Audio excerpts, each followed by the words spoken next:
This article comes from the Jerusalem Post, and it states, Middle Israel, the year of the Russian bear. Well, Moscow's imperial resurgence is ready to spend itself, but in 2016, it dominated the international system. Even its critics have to admit that Russia was 2016's dominant superpower.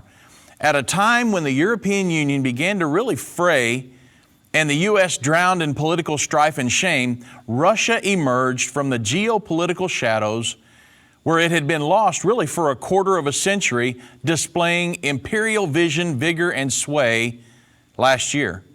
This may be difficult to recall by now, but only 5 years ago, when NATO began bombing Libya, Western leaders treated Russia really like a dying power that can be ignored, while the West snatched its bastions. Well, last year, this impression was dispelled from both its ends. The West's failure to rule the world could not be more manifest, and Russia's imperial resurgence could not be more apparent. While intriguing, in 2016, these questions became really academic.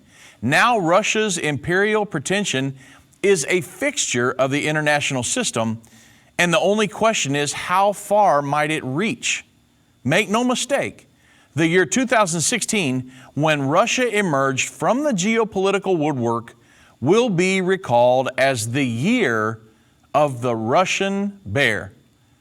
The Bible, of course, foretells 2,000 years ago that in the last days a world government would be established which will include specific nations. And in Revelation 13, these nations are symbolized as animals. Revelation 13 states, this is John writing, "And I stood upon the sand of the sea and saw a beast rise up out of the sea, having 7 heads and 10 horns, and upon his horns 10 crowns, and upon his heads the name of blasphemy. And the beast which I saw was like unto a leopard. His feet were as the feet of a bear, his mouth as the mouth of a lion." One of the nations is symbolized as a bear, and that nation is Russia.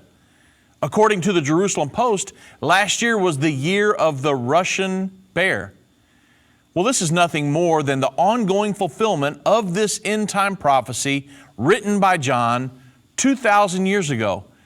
Folks, we're not looking for the end times to begin.